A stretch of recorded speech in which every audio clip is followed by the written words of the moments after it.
Thanks for having us, and thank you for the opportunity to present our work on behalf of the Legend Diabetes investigators. Next slide, please. So the pharmacological treatment guidelines for type 2 diabetes focus on reducing the elevated blood sugar levels, with metformin being the most common first-line agent used.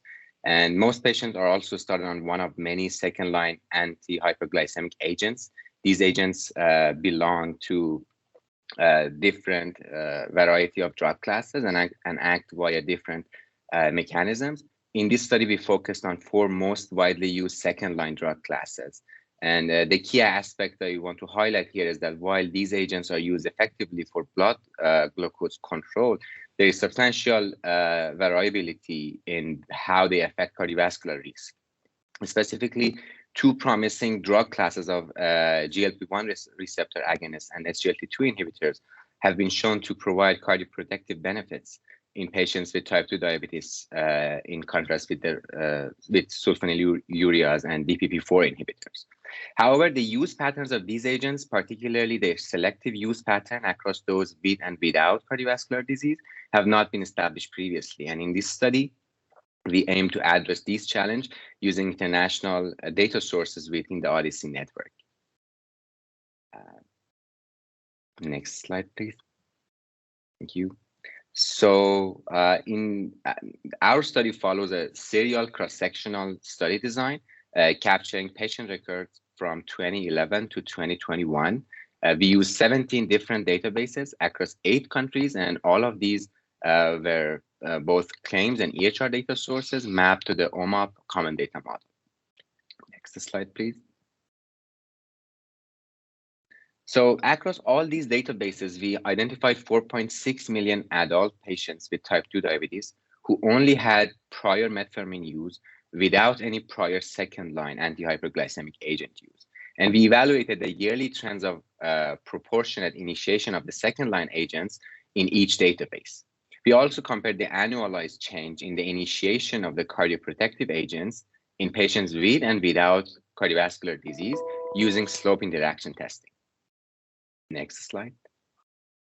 So to discuss the yearly initiation trends, let's start with the year 2021 as an anchor. On these plots, we can see the participating databases on x-axis, and on the y-axis, we have the proportionate incident use of second-line agents. And different colors represent different drug classes.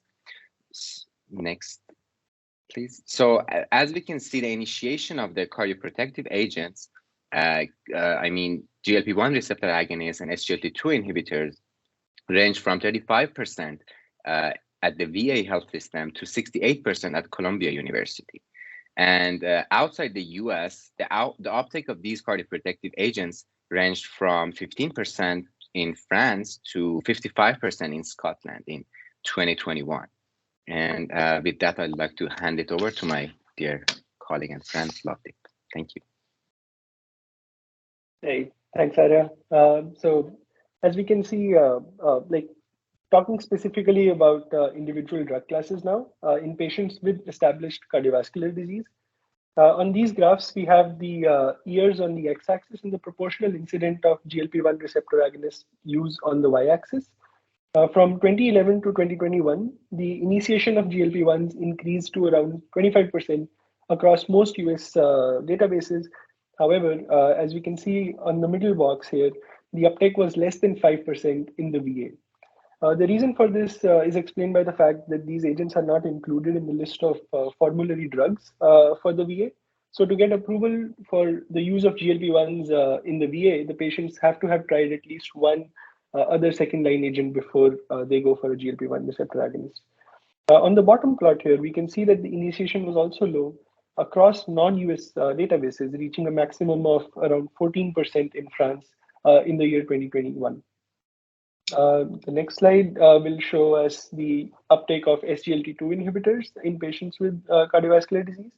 So across the US databases, we see that the proportionate use of SGLT2s increased to about 35% by the year 2021. Whereas in the non-US databases, the uptake was actually higher, reaching up to a maximum of 54% in Scotland in 2021. However, a key point to note here is that in France, the initiation was actually lower, reaching only about 6%, as we can see at the lower part of this slide.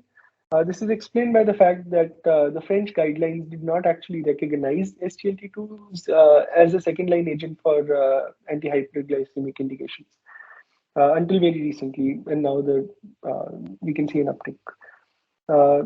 On the next slide, you can see that we also compared the annualized change in the uptake of GLP-1s and SGLT2s across patients both with and without cardiovascular disease from the year 2016 to 2021. Now, we would expect the slope of change to be greater in patients with CVD, since they are the population that stands to benefit most from these drugs. However, as you can see in the blue box, as an example, in cases where the difference between the two populations was significant, it was actually the population without cardiovascular disease that had a higher annualized increase. The orange boxes are examples for most cases where the difference was not statistically significant in the uptake of these drugs, thus showing the lack of a selective uptake of these cardioprotective drugs in patients with cardiovascular disease. Just to summarize, the Legend Diabetes represents the largest multinational pharmacoepidemiological study for the antihyperglycemic therapy. Despite seeing an increased uptake for the cardioprotective therapies, there is still a vast variation in the use of these therapies across different populations, with the uptake being lower in the US compared to other countries. We also see the lack of a selective uptake in patients with cardiovascular disease, despite the specific benefits in these populations. The results of our study have now been published in BMJ Medicine, and here's a graphical abstract showing the non-selective uptake of our cardioprotective antihyperglycemic agents. With that, I'd just like to thank Mark and the phenomenal team behind Legend Diabetes, and I thank you for your attention.